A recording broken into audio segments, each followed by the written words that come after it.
A paz do Senhor Jesus, meu irmão, minha irmã, sejam todos muito bem-vindos a mais um estudo da nossa lição bíblica. Eu sou o pastor Samuel e você está na nossa escola bíblica especial. Antes da gente comentar como que vai ser essa nossa jornada de hoje, eu quero já lembrar você, fazer aquele compartilhamento, tanto desse vídeo, desse nosso programa aí para seus amigos no WhatsApp, no Telegram, Instagram, Facebook, meu irmão, todas as redes sociais que existirem, você pode ser um missionário de Jesus, transmitindo, compartilhando essa mensagem. Depois de falar isso para você, eu quero dizer que nós estamos iniciando agora uma nova série de lições bíblicas.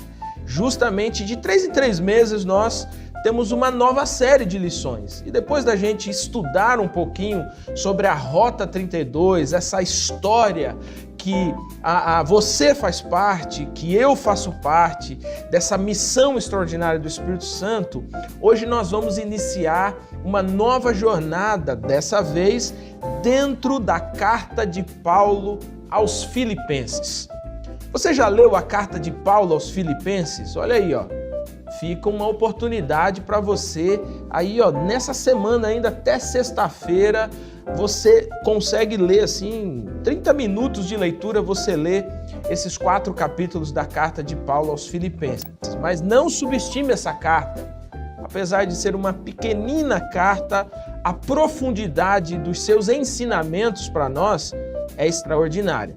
Por isso, hoje nós vamos começar estudando um pouquinho, de maneira introdutória, o que é essa carta, o que é essa igreja de Filipos e como que nós podemos extrair lições preciosas dessa experiência do apóstolo Paulo ao enviar essa carta a esses irmãos. Então, pega aí a sua lição bíblica, pega aí a sua Bíblia Sagrada e vamos juntos estudar mais uma vez a palavra de Deus.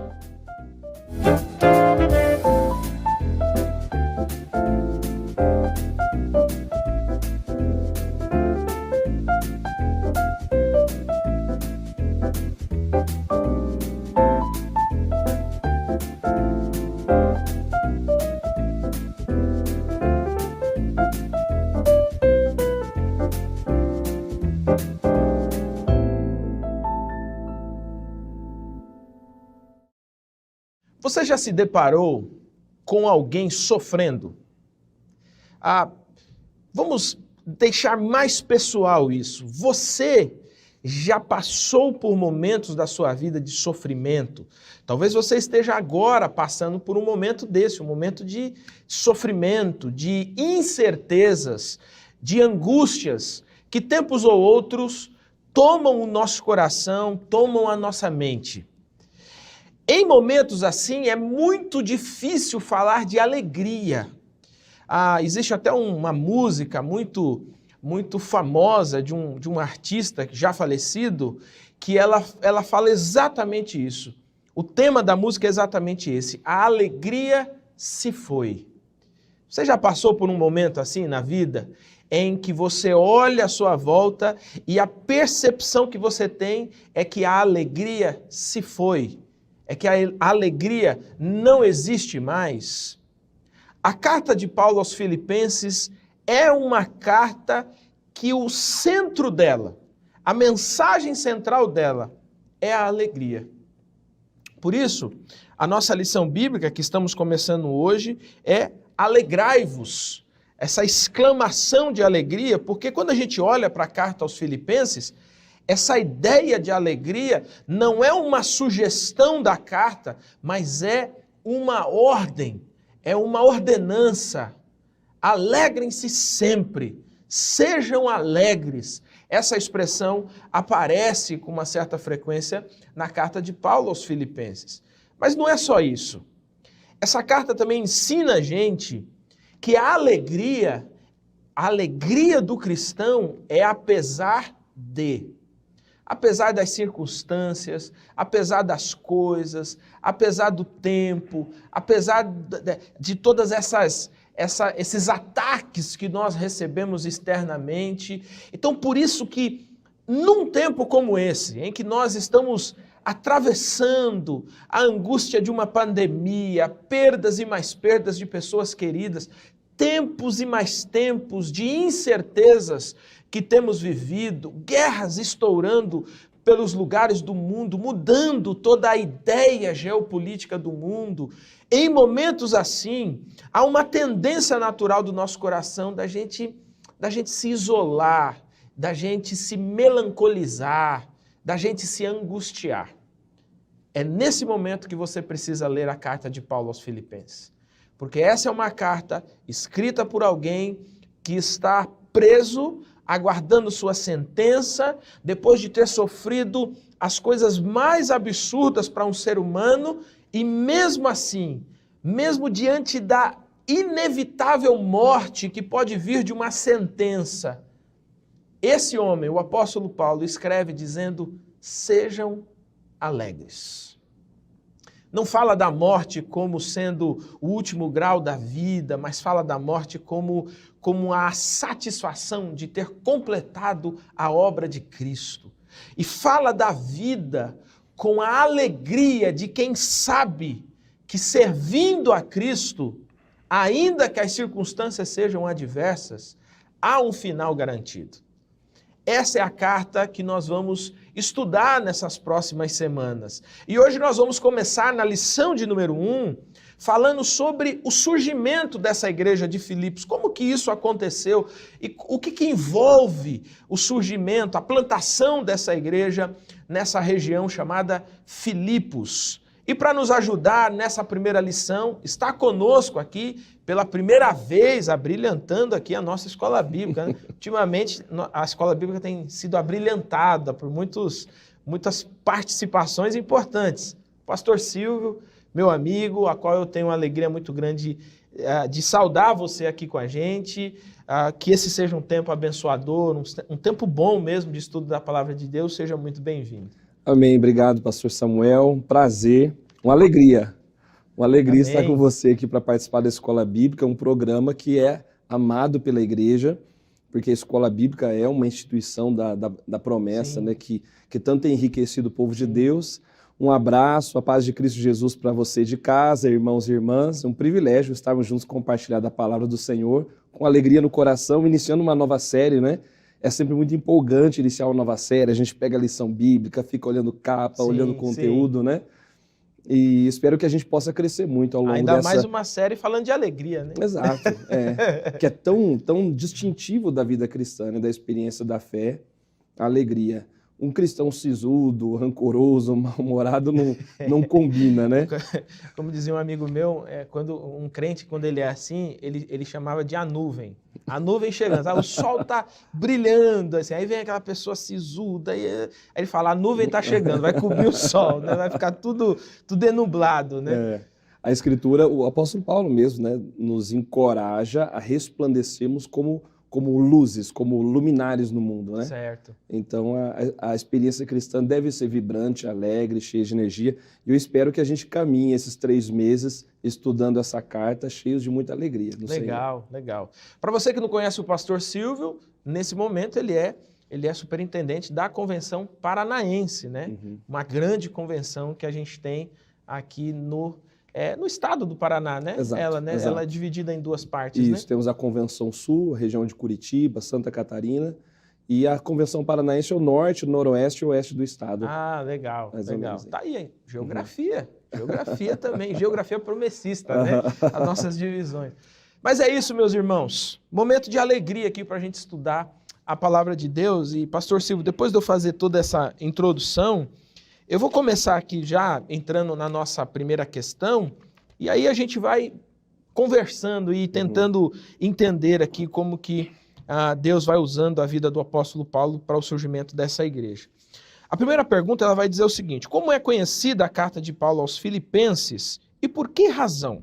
Fale um pouco sobre a cidade de Filipos, tomando por base a introdução. Você que está com a sua lição, você vai ver que a introdução traz aí algumas informações a respeito não só do conhecimento dessa carta, né, de como ela é conhecida, mas também das razões que a levaram, né? Mas eu deixo contigo, pastor Silvio, para nos ajudar a entender um pouco mais isso. Pastor, eu acho que a carta aos Filipenses é uma daquelas cartas de Paulo das quais a gente talvez leia com mais frequência, né? Porque ela tem um tom mais leve. Paulo ele não está muito preocupado nessa carta em embates teológicos, em lidar com opositores, parece que essa não é um enfoque, né? A gente vai ver um pouquinho à frente com o enfoque da carta, mas ela é conhecida como a carta da alegria, justamente por conta das várias repetições do termo alegria e os correlatos que aparecem ao longo da carta, né? Eu estive lendo aí, preparando para o nosso estudo, Sim. Percebi que as referências estão em cada capítulo da carta. Nos 4 capítulos aparecem aí as referências à alegria como uma experiência marcante da fé cristã. Então, essa carta, ela nos chama a uma experiência cristã vibrante, alegre, né? É uma carta muito pessoal também do apóstolo Paulo. Das cartas dirigidas a igrejas locais, é a mais pessoal. Porque ele vai compartilhar nela aqui, a gente certamente vai estudar isso com mais detalhes em outras lições, mas ele vai compartilhar um coração grato, a gratidão, apesar das circunstâncias difíceis que ele está vivendo naquele momento que escreve, né? Sim. Então a carta da alegria, ela tem muito a nos ensinar. Parece transbordar aqui um sentimento de satisfação mesmo, né? Tudo indica que a igreja de Filipos ajudou mesmo o apóstolo em um determinado momento da sua vida ali, né? Ela cooperou através do irmão Epafrodito, foram levar ali um auxílio para o Paulo no período que ele estava na prisão. E a cidade de Filipos também era uma cidade assim pequena, né? A lição vai mostrando para nós que é uma cidade pequena, não é populosa, mas uma cidade significativa, importante ali, uma colônia romana, né, importante, uma cidade importante no contexto romano. Com certeza haviam muitos romanos morando em Filipos, além de povos também nativos, que Filipos foi conquistada pelo rei Filipe II, já no ano de 357, né, antes de Cristo, que é o pai do Alexandre o Grande. Sim. Então os historiadores vão dizer que o Filipe II era um homem estrategista, de bastante energia, intenso, muito organizador. E ao conquistar, então, Filipos, a cidade não tinha esse nome, né? mas ele dá a ela esse nome em homenagem a si mesmo. Então, parece que isso também... é normal, né? Parece que no mundo grego é normal isso. Né? É verdade, Nos nossos tempos já não ia ser muito bem visto, não. Né? O cara está se achando muito. Se achando né? muito. Verdade, verdade. Mas os conquistadores da época, especialmente imperadores, parece que eles tinham sentiam uma vontade para fazer isso, né? E então, ao conquistar a cidade, ao dar o seu nome, eles também começam colabora com o desenvolvimento da cidade, né? O desenvolvimento dela, o acesso à cidade, desenvolvimento, exploração de minérios que havia ali, ouro, prata, que a cidade possuía. Isso permite o desenvolvimento. Mais tarde, né, tanto a presença do Império Grego ali através de Filipe e depois do Alexandre o Grande, permite que traz aquele movimento chamado helenista, né, que a presença da cultura grega em várias partes do Império. E mais tarde isso favoreceu as missões, né? Sim. A pregação, inclusive, do apóstolo Paulo, sim, a expansão do evangelho naquela cidade. E ela tinha uma disposição muito interessante, né? Porque aqui nós estamos chegando naquela parcela da Europa, né? Aquela que Paulo tanto queria chegar, né? E tudo indica, quando olha esse mapa antigo, que Filipos, para quem vinha da Ásia, era o lugar de entrada mesmo, né? Uhum. Então, assim, você passava Filipos, você estava dentro da Europa, né? Exato. Então, assim, era uma cidade muito estratégica também desse ponto de vista, né? Apesar de ser pequena, mas, assim, valorizada dentro do Império pela história que ela carregava, né? Mas parecia ser uma cidade muito estratégica, né? Exato. Estratégica. E não é à toa que o apóstolo Paulo foi para lá, né? Justamente por ser uma cidade estratégica, a localização dela. E o apóstolo Paulo, ele parece que ele dava atenção mesmo a essas cidades, essas localidades para cumprir a missão. Sim. Se bem que olhando o capítulo 16 de Atos, que vai mostrar para nós quando ele chega até Filipos, a gente percebe logo no início do capítulo 16 o Espírito Santo impedindo Paulo de ir a alguns lugares. Parece que o Senhor estava justamente pretendendo levar ele para aquela cidade, né? Sim. Aliás, esse capítulo 16 ele é muito interessante, né? O capítulo 16 de Atos, que é uma das narrativas dentro da segunda viagem do apóstolo Paulo, de onde vai surgir a igreja, nós vamos ver logo em sequência, mas é muito interessante essa intensidade do apóstolo, né? Em querer desbravar, e ao mesmo tempo essa intensidade do espírito, né? Não, cara, você está querendo ir aqui, mas você não vai não, você vai para cá. Exato. Não, você vai para cá e ajusta aqui. O espírito vai ajustando, né? Ele tem uma estratégia, mas parece que acaba prevalecendo a estratégia do Espírito Santo. Amém. Ali, né? É muito interessante esse Exato. capítulo 16. Né? Exato, é verdade. Legal. Bom, dando sequência aqui então, vamos tentar entender um pouquinho, observar um pouquinho como é que essa cidade recebe, né, o evangelho, né? Então, como o evangelho chegou a essa cidade de Filipos, né? Então, como você estava dizendo, né, o evangelho chega através de Paulo, acompanhado de Silas e Timóteo. Então, eles chegam por uma direção do Espírito Santo. Parece estar muito claro isso. Eles tentam ir para um lugar e o Espírito Santo impede, né? O texto diz isso, né? Sim. Eles tentam ir para outra direção, o Espírito Santo impede. Então, eles chegam até Troade, que parece que é a localização da antiga Troia, a cidade épica dos filmes aí, né? Sim. Em Troade, ele tem uma visão, né? Um homem fala com ele, passa a Macedônia e ajuda-nos. Então, eles imediatamente respondem a esse chamado, entendendo ser uma direção de Deus. Deus estava os direcionando para lá. E eles atravessam, então, chegam até Neápolis, que havia um porto ali, mas parece que eles não ficam em Neápolis, eles vão se estabelecer de fato, dedicar mais tempo em Filipos. Né? Que quando a gente estava falando, inclusive, da importância da cidade, né? Um fato que eu esqueci de mencionar, que a lição traz, é que ela tinha um título, né, importante de uma cidade romana, né, que é o Ius Italicum, né? Isso. Ou seja, a lei italiana. Era uma cidade que era como se fosse uma cidade italiana fora da Itália. Fora da Itália. É como a gente tem aqui na América do Sul, a gente tem, por exemplo, um pedaço da França que fica aqui, né? Acho que ali para os lados do Amazonas ali. As Guianas, eu acho que é. Isso, que é a Guiana Francesa, que faz divisa com o Brasil ali, você passa a ponte, né? E é interessante porque ali dá para a gente entender, né? A gente está falando isso, né? Para a gente entender o que é isso, né? Você tem dentro, né? A Argentina também tem uma ilha dentro da Argentina que é inglesa, por exemplo, né? Então, essa ideia de você ter um lugar que é estabelecido, mas ele recebe a moeda, a fala, as leis, tudo pertence a esse outro país. É mais ou menos isso aqui, né? Exato. Que acontece com Filipos. Né? E isso parece que torna realmente Filipos interessante, estratégica aos olhos de Deus, né? Sobretudo aos olhos do Senhor. Sim. Então o apóstolo Paulo chega com a equipe missionária e eles normalmente procuravam uma sinagoga onde iniciavam os trabalhos, a pregação. Não havia sinagoga lá e eles procuram, então, era um dia de sábado, né? E eles procuram um lugar de oração, um lugar onde as pessoas se reuniam aos sábados e lá encontram um grupo de mulheres. E entre essas mulheres está Lídia, né? Que era uma vendedora de púrpura da cidade de Tiatira. Provavelmente Lídia era uma mulher de posses, porque parece que a produção da púrpura era algo assim, muito caro. Muito caro. Eles extraíam ali o corante ali de um molusco, né? Era um processo caro, difícil. Então, provavelmente a Lídia... E ela tinha uma família muito grande também, né? Provavelmente, né?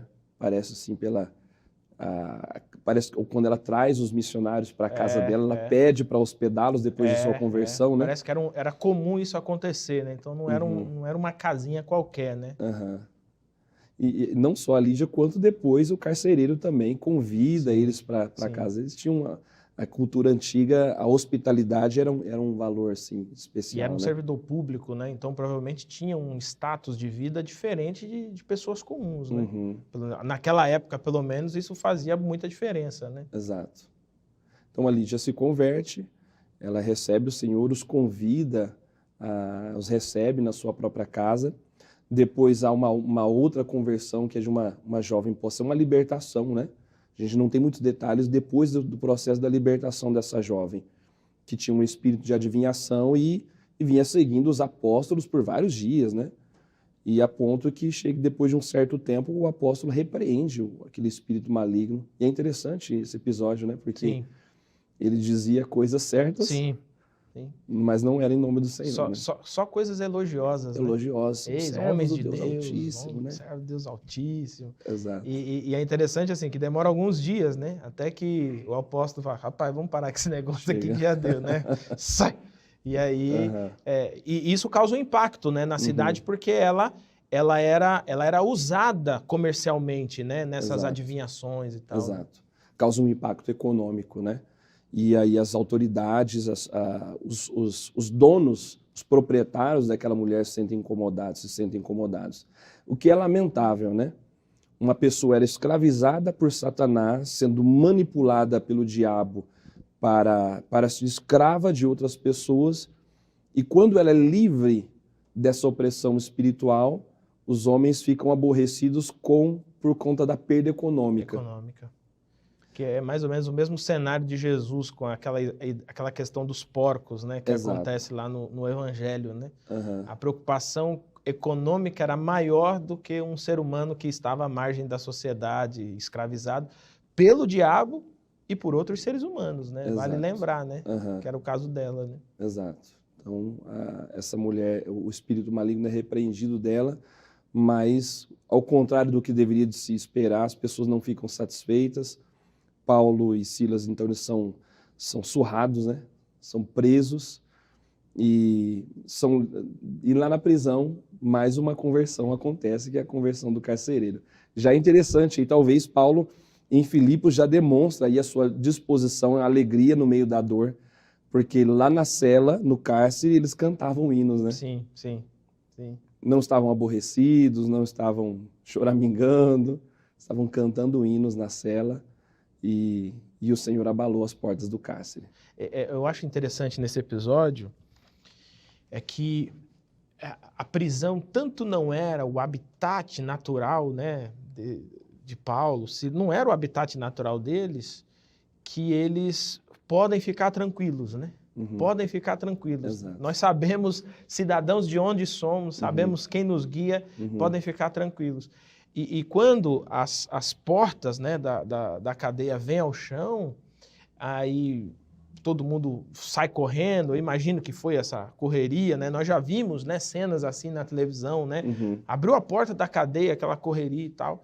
E de fato, quando o carcereiro chega, não tem mais ninguém, e aí ele seria o condenado à morte. Ele seria o condenado. A lei dizia que se ele era responsável pela vida, né? Com a vida dele, ele pagava se perdesse os prisioneiros, né? E ele se preparando para tirar a própria vida. Ele pensou, eu vou morrer mesmo, né? E tudo indica que não foi só o carcereiro, porque Paulo aparece com os outros que estavam lá, né? Não houve uma fuga em massa, né? Extremamente impactante, né? Não houve uma fuga em massa. Não houve uma fuga em massa e houve uma conversão em massa de um presídio quase que inteiro, né? Glória a Deus. Foi um negócio extremamente impactante do Evangelho, né? A gente não tem assim os pormenores, o que Paulo disse, o que Silas disse, apenas diz que eles estavam cantando e o anjo sacudiu o lugar, né? Mas fica claro que o episódio causou um impacto e eu fico imaginando que o fato dele voltar, eu acho que representa aquilo assim, ó, eu não sou criminoso. Eu não preciso fugir, eu não sou criminoso. Exato. E você também não precisa fugir nem acabar com a sua vida. Nós estamos todos aqui. Estava fazendo jus ao ditado popular que não deve, não teme. Exatamente, né? Exato. E a consequência disso? A consequência disso é a conversão do carcereiro. Talvez, se Paulo e os demais tivessem entendido de outro modo aquele episódio, eles teriam fugido e talvez nenhuma conversão aconteceria. Provavelmente o carcereiro seria morto mesmo, né? Então, veja que eles poderiam ter entendido, olha, Deus está ajudando a gente... Mandando a gente embora, né? Exato. E não foi o caso. Então, o carcereiro, quando percebe que eles não haviam fugido, ele entrega-se ao Senhor, né? Ele entende que aquilo, com certeza, ele entende que aquilo era algo divino que estava acontecendo ali. O carcereiro sabia, naturalmente, que quem eram Paulo e Silas, né? E ele recebe o Senhor, e como era muito comum também, ele os leva para casa, e a casa dele, a casa do carcereiro, se converte na sua família, né? Sim. Ele trata também deles, né? Lava-lhe os vergões, Sim. cuida Mudou, né? dos missionários, mudou. De algoz virou irmão em Cristo, né? Exato, exatamente. Isso é um negócio impactante, né? É o evangelho que é o extraordinário, né? É. Mudando as pessoas, os corações. Então, e no dia seguinte eles são libertos. Eles recebem uma informação de que deveriam soltar os missionários, né? E eles vão embora, mas a igreja de Cristo fica, né? Exato. E ela vai se desenvolver ali. Agora, é interessante, né? Porque, assim, parece um padrão, né? Ele não vai para os castelos, ele não vai para a autocracia, né? Da cidade, né? Parece que tudo vai acontecendo debaixo assim, do nariz desses autocratas, né? Dessa Exato. sociedade e tal. Mas vai minando por baixo, né? A água vai subindo, né? É o carcereiro, né? A Lídia provavelmente tinha muitos funcionários, né? Que provavelmente foram impactados com a sua conversão também. Exato. Né? E sem dizer, meus irmãos, que nós estamos falando de um período em que o serviço, o trabalho, a dominação que um senhor ou um dono de empresa exercia nesse período era muito grande, né? Então, o impacto da conversão dessa pessoa para os seus funcionários era muito perceptível. Muda Exato. a forma de tratar, né? Muda a forma de se relacionar com eles, né? Exato. Porque o evangelho vai trazendo novos valores, né? Um senso mais apurado de justiça. A gente vê isso claramente, por exemplo, na carta a Filemon, como Paulo apresenta, né, quando devolve o Onésimo, né, para Filemon, fazendo recomendações para que agora a relação dele fosse outra. Ele é um irmão em Cristo. Agora né? é uma relação com base no evangelho, né? Exato. Não é mais com base na legalidade da romana, agora é com base no evangelho. Porque da especificidade do evangelho atuar sobretudo na natureza humana, né? Alterando os valores, a consciência humana, e depois isso vai gradativamente se reproduzindo na sociedade, na construção das leis. De dentro para fora, né? De dentro para fora. De dentro para fora. Exato. E essa igreja aqui, pastor Silvio, que vai surgir aqui dessa pregação do evangelho, ela vai se manter firme ali, porque assim, você comentou no começo, né, que o apóstolo Paulo não escreve assim, não é um enfrentamento, não é um embate, né? É diferente, ele vai falar ali das irmãs que estão... das cartas aos Coríntios, exatamente, né, por exemplo, né? Coríntios ou Tessalônica, né, aos Tessalonicenses, mesmo a carta a Timóteo, vê que ele tem que orientar Timóteo para tomar cuidado, porque tem gente ali no meio. Encorajá-lo a inflamar de novo o dom, né? Mas essa carta parece que era uma igreja que ia se desenvolvendo quase que naturalmente, né? Não havia grandes conflitos ou problemas de ordem teológica, de ordem dogmática, apresenta, né? Vai tratar ali, as irmãs lá, Evódica e Síndica, que estão brigando lá, uma coisa normal. Normal, né, irmão? Normal. Não sei pelo que elas brigavam, mas era normal, era uma facçãozinha que tinha ali. Mas ela é uma carta de um pastor escrevendo para uma igreja com uma certa satisfação em dizer. Por exemplo, quando ele escreve aos Gálatas não é assim, né?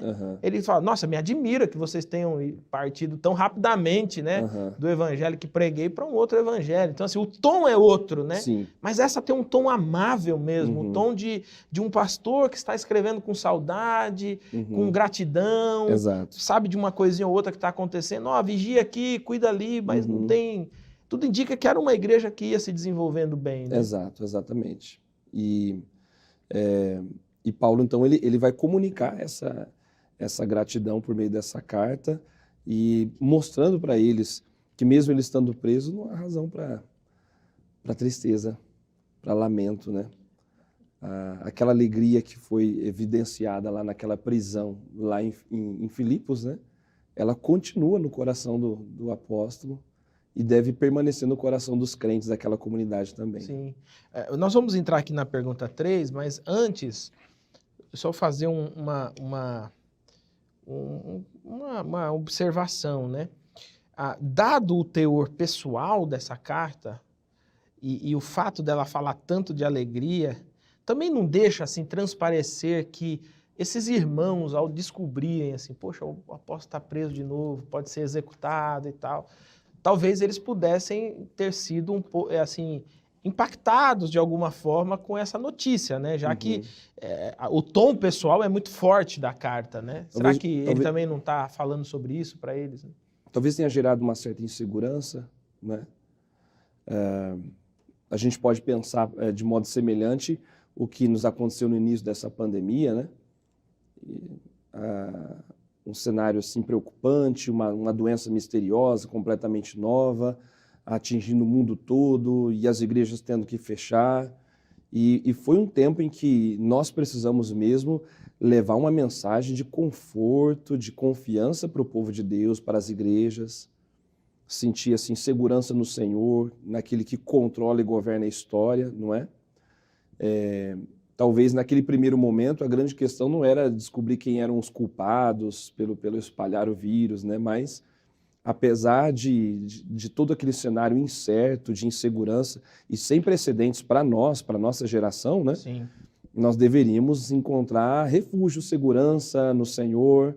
Os crentes não deveriam se empalidecer diante daquele cenário, deveriam nutrir a sua esperança nas promessas de Cristo. Firmar o olhar, né? Exato. A esperança cristã, ela sempre encontra força no tempo da angústia, no meio do caos. É uma marca da Igreja de Jesus Cristo em todas as épocas, né? E o líder da igreja, estando naquela condição, aquele que a plantou, que amava aquela comunidade, né? Paulo externa amor pela comunidade filipense, estando naquela condição era natural, talvez mesmo que os cristãos também ficassem aborrecidos e tristes por ele estar vivendo aquela condição de prisão, né? Legal. Vamos então na terceira pergunta, que vai tratar um pouquinho mais sobre isso, né? Comente quem foi o seu autor, né? O autor da carta aos Filipenses e em quais circunstâncias ele escreve essa carta e com qual objetivo. Olha, a nossa lição vai trazer aqui no item 3, né? Ao segundo parágrafo, diz assim: Paulo estava preso quando escreveu a carta aos Filipenses. Muito provavelmente trata-se do período que ele ficou aprisionado em Roma, em uma casa alugada por 2 anos. Né? Então, ali que está registrado ali no final, né, do livro de Atos. Né? Então, provavelmente foi o período em que ele estava escrevendo essa carta aos irmãos. E estar preso, embora seja numa casa alugada, né, ele está privado de sua liberdade, né, privado de continuar cumprindo a missão que ele sempre praticou, que ele sempre fez. Né? Então ele escreve, sobretudo, para agradecer a igreja, para agradecer o apoio que a igreja concedeu a ele via o irmão Epafrodito. Eles levaram um apoio, um sustento para ele, porque à época os prisioneiros eles não recebiam um bom trato do Estado, né?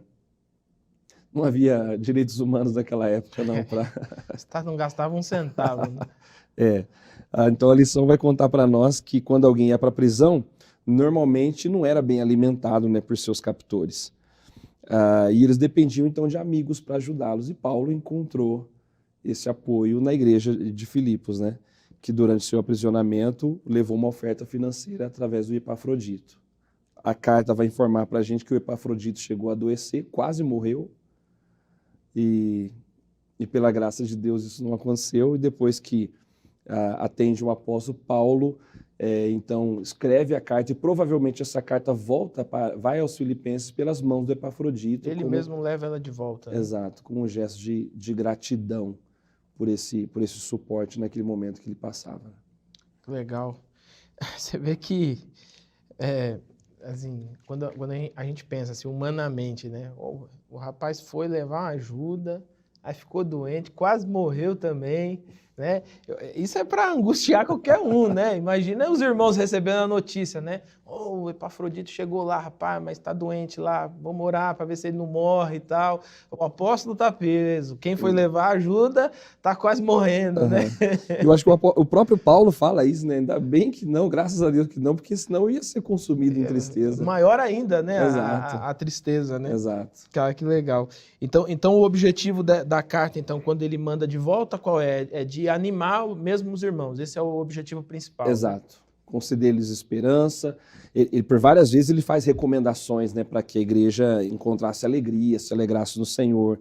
Essas expressões elas aparecem ao longo da carta, né? Veja, no capítulo 2, versículo 18, né, versículo 17, ele diz: eu me alegro, eu estou alegre e me regozijo com todos vocês.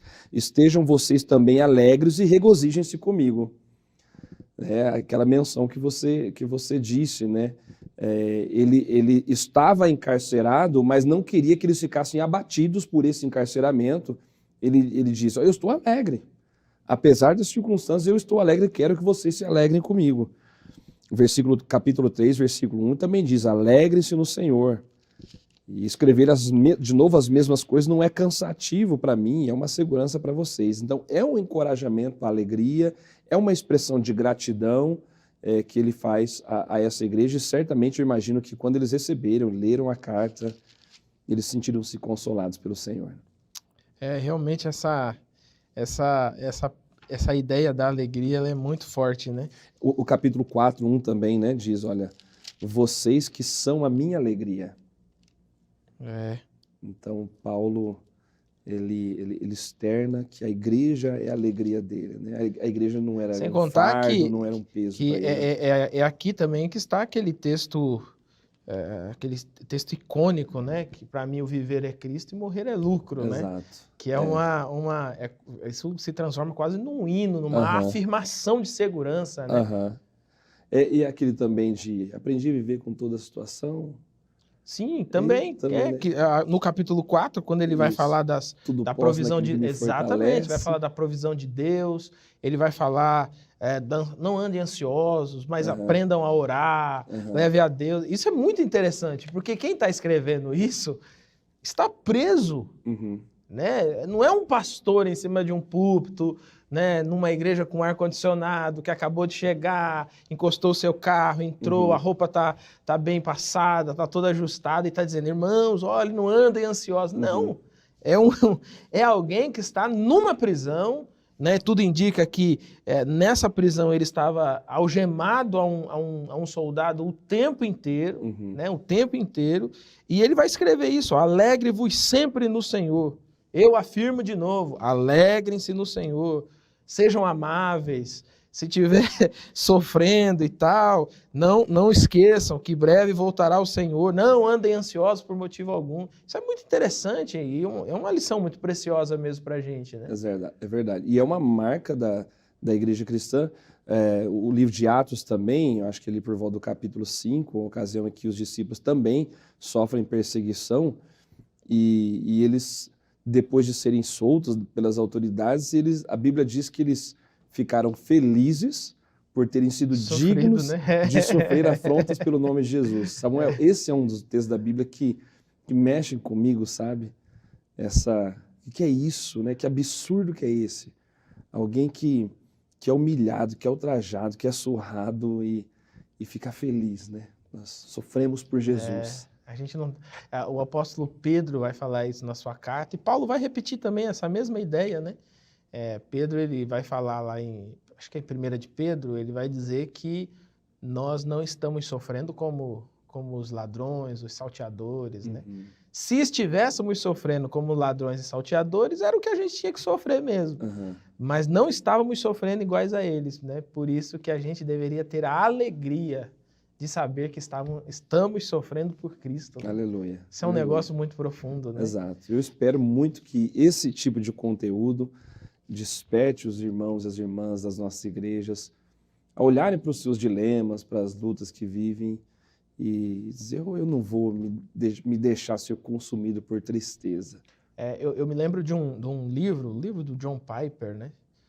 quando ele recebe um diagnóstico de câncer, né? O título do livro era Não Desperdice o Seu Câncer, né? Então, eu peguei o livro para ler pelo tema. Eu falei, que tema é esse? Eu preciso ler isso aqui, né? E essa é a ideia, né? Como que mesmo no sofrimento nós podemos transparecer, vibrar alegria para aqueles que estão à nossa volta, né? Aleluia. O câncer não mata a gente. O Covid não mata a gente. No máximo, a gente descansa, né, no que a gente chama de sono, né? A gente descansa por um tempo, né? Mas o nosso nome é chamado, então ele não mata a gente, né? Exato. Então isso deveria nutrir essa alegria constante no coração, né? Não é uma alegria tola, né? Vale a pena frisar, né? Não é um bobo alegre, não é alguém que tá rindo porque tá fingindo alegria, não. Aqui é uma alegria consciente, né? Exato. Você mencionou John Piper, me lembrei de uma história que eu li sobre o Matthew Henry, que era um ministro inglês, né? E conta-se que ele foi assaltado, não sei se você já ouviu esse relato. Não. Ele foi assaltado e naquele dia ele registrou em seu diário 3 motivos pelos quais ele agradecia, apesar do assalto. E ele disse, eu agradeço porque o ladrão levou só dinheiro. Em segundo lugar, eu agradeço porque não foi muito. E ele escreveu, em terceiro lugar, eu agradeço porque não era eu o ladrão. Cara, eu li isso e falei, é isso, né? É impactante, né? Então, esse é um coração grato e que encontra uma razão para se alegrar no Senhor, como diz o profeta, todavia me alegrarei. Né? Eu não era o ladrão. Ainda que levasse tudo, eu não era um ladrão, né? Cara, então, isso faz a diferença, né? É a maneira como você enxerga as circunstâncias, né? A maneira como as circunstâncias são enxergadas. E aqui, por exemplo, na carta aos Filipenses, é interessante porque ele vai dizer, assim, eu estou preso, mas o evangelho está avançando. Aleluia. Né? Então ele fala, gente, não fica chateado porque eu estou preso, porque por causa dessa prisão, o evangelho está avançando. Então, assim, a minha prisão é para a glória de Cristo, né? Então, meu irmão, quantas outras coisas na sua vida podem ser vividas para a glória de Cristo, né? Tragédias todos nós enfrentaremos, sofrimentos, dor, perdas, luto, todos nós enfrentaremos, mas a grande questão do Evangelho é como é que nós atravessamos isso? Será que atravessamos angustiados, temerosos, ou atravessamos conscientes de que nossa vida glorifica a Cristo e que Cristo é aquele que domina toda a história, né? Tá? Você me falando sobre essa história desse autor, eu tenho alguns livros dele, até comentários, mas essa história eu não conhecia. Mas tem a do John Bunyan também, né? Que escreveu o Peregrino, né?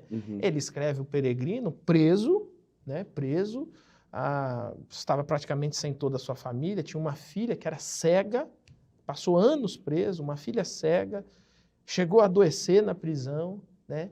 E até onde eu tenho a informação, o Peregrino era o segundo livro mais traduzido no mundo depois da Bíblia. Né? Ou seja, mesmo naquela realidade, o canto da cela não foi para ele, né? O olhar dele se voltou para o eterno e conseguiu ainda escrever, né? Escrever coisas que estão ajudando pessoas até hoje, né? Assim, a circunstância ninguém explica, né? Mas como a gente lida com ela, a gente explica. Né? Exato. É por Jesus Cristo, nosso Senhor, que nós atravessamos. Né? É só pelo Senhor, né? Às vezes a gente vê isso, sabe, também na experiência da fé com a igreja, às vezes irmãos sofrendo, né, algum tipo de enfermidade, adoecidos. Eu acho que você já deve ter vivido isso, né? E vai fazer a visita e você que sai encorajado, sai motivado, sai consolado, né, por ver uma fé tão vívida, tão sólida, sabe? São coisas que inspiram a gente, né, que nos animam. Eu visitei uma irmã, assim, eu já comentei isso outras vezes. Comecinho, cara, 2012, comecinho do meu ministério. Né? Inclusive agora em março, hein, completei 10 anos. Graças a Deus, que comecei. Parabéns. E tem um negócio interessante, cara. E eu fui assim, eu sou um pastor, eu tenho conteúdo e eu vou animar essa irmã. a irmã com câncer, o câncer já tinha se transformado numa metástase, né? Era um câncer no seio, passou de mama, né? Passou para outras partes do corpo, já estava atingindo os seus ossos e tal. E eu cheguei, rapaz, para animar essa irmã e eu descobri que eu não era animado, não. Essa irmã, Deus usou essa irmã para me animar, aleluia. sabe? E isso é um negócio impactante, né? O que o evangelho faz, mesmo quando a gente está sofrendo as piores dores, é impactante para quem está à nossa volta, né? Amém. Amém. É uma oração que a gente deve fazer, que eu faço, sabe? Que o Senhor esteja me nutrindo da alegria dele, da alegria da salvação. O salmista fala isso, né? Quando ele está confessando ali os pecados dele, ele diz, Senhor, na tua misericórdia não afasta, né, de mim, né? A alegria da tua salvação, né? Então, assim, nos momentos mais difíceis, Senhor, o que faz a diferença é essa alegria, né? E uma pessoa alegre é sempre muito bom estar do lado de alguém assim, bom, né? irmão, é bom. Ninguém gosta da nuvem. Ninguém gosta da nuvem, meu irmão. A nuvem... Olha, meu irmão, se você é a nuvem, você sabe. Se você é a nuvem, você sabe. Se não é, você pergunta para sua esposa, ou a esposa pergunta para o marido, porque eles sempre sabem, né, quem é a nuvem, né? Mas é uma mudança de postura do coração, né? De você, não, peraí, eu estou vivendo como quem não tem Cristo, como quem não tem alegria, isso precisa mudar na minha vida, né? E aí a carta aos Filipenses pode ajudar bastante. Exato, né? com certeza. Pode ajudar bastante. Bom, vamos para a nossa quarta pergunta, então. Estamos aqui, meus irmãos, Filipenses, ó, a gente podia ter ficado aqui umas 4 semanas só nesse primeiro aqui, né? Verdade, tem muita riqueza. De tão preciosa que é essa carta, né? E o texto base, praticamente, é só a saudação, né, da carta, né? Exatamente. Os versículos 1 e 2, né? Exatamente. Acho que eu suponho que a próxima lição vamos tratar com mais profundidade do versículo 3 em diante. Né? E a nossa pergunta 4 vai tratar justamente sobre isso, né? A menção que o apóstolo Paulo faz dos líderes, né, dessa igreja, as bênçãos de Deus, e as bênçãos de Deus que estão presentes nesses 2 versículos, né, que a gente leu aqui. Se você me permite, né, eu vou fazer a leitura do texto aqui, de Filipenses 1 e 2, e aí você faz o comentário para a gente. Tá. Paulo e Timóteo, servos de Cristo Jesus, a todos os santos em Cristo Jesus que estão em Filipos, juntamente com os bispos e diáconos. A vocês, graça e paz da parte de Deus, nosso Pai, e do Senhor Jesus Cristo. Amém. A lição traz para nós 2 coisas importantes nesses versículos 1 e 2, da saudação do apóstolo, né? Então é a menção aos líderes e a menção às bênçãos de Deus. Os líderes que ele menciona aqui, ele faz menção então aos bispos, né, e diáconos da igreja, né? Logo no início aqui. E os bispos a gente sabe que são os presbíteros. É uma referência aos presbíteros da igreja. Mais tarde, né, já no 2º século, a partir do 2º século, que o termo bispo vai ganhando mesmo essa ideia do supervisor, de uma coisa mais ampla, né? Embora a tradução da palavra possa ser essa também, supervisor, mas provavelmente uma referência mais específica ali, o que para nós hoje são os presbíteros, que tem ali essa chamada de pastoreio mesmo da igreja, de ministrar o ensino por meio da palavra à igreja. E os diáconos, que também, biblicamente, são esses líderes que apoiam os bispos, os presbíteros da igreja, e também servem com mais atenção à assistência social, ao cuidado dos crentes, né? O que é interessante nesse capítulo é quando ele diz a vocês que estão em Filipos com os bispos e diáconos. A referência que Paulo faz aos bispos e diáconos são aqueles líderes que estão entre a comunidade. A lição, inclusive, menciona assim, ó, aqui na página 10, no finalzinho da primeira coluna. Os bispos e diáconos estão entre os santos e não acima deles. Legal isso, né? Eu também achei muito legal. Então, os líderes, diz mais aqui, existem para os santos. Os líderes foram chamados para servir a igreja e não ao contrário. Às vezes, Samuel, dá a impressão que algumas pessoas, quando são ordenadas, ele É tipo o dono, né? agora, Vocês existem para mim. agora eu tenho voz aqui nessa igreja, agora vocês vão ver. E é o contrário, né? É o contrário. Então, e a gente vê assim que os irmãos às vezes nos tratam como ordenados na igreja, nos tratam com carinho, com respeito, e isso é bíblico, tá certo? Sim, sim. Mas não significa que a gente é melhor do que os demais membros da comunidade, que a gente está acima, né? Que tem que ser tratado melhor do que os demais. A luta é não deixar isso subir ao coração, né? Exato, é. Você é tratado com distinção, com respeito, mas a luta é não deixar que isso tome conta do seu coração, a tal forma que você acredite que é só assim, né? Exato. Você não merece outra coisa, é só isso que você merece, né? Esse status. Né? Uhum. Então, os presbíteros da igreja, os diáconos da igreja, eles devem entender aquilo que Paulo está deixando claro aqui. A gente serve com a comunidade, não estamos acima dela, não somos as pessoas mais importantes, só temos uma função de liderança, de representar a comunidade, temos tarefas distintas, mas devemos... Não significa que se alguém me chamar de Silvio apenas, peca por isso. Eu não preciso corrigi-lo por isso. Não, não, pastor Silvio, não precisa, tá tudo bem, Silvio é meu nome. Mesmo porque lá no céu não vai ter, né? Só vai ter um pastor lá no céu, né? Não vai ter como brigar com ele, não. Exato. E até usar, né, a ordenação antes de referir-se ao nome, né? O pastor Samuel, o pastor Silvio e tal. É um costume nosso, acho que é legal, é muito bem recebido, mas não peca se a gente evitar, se isso não acontecer. Até porque também parece que na Escritura eles não se relacionavam assim, né? Bem disse o apóstolo Paulo em suas cartas, né? Pedro só relaciona ao Paulo, né?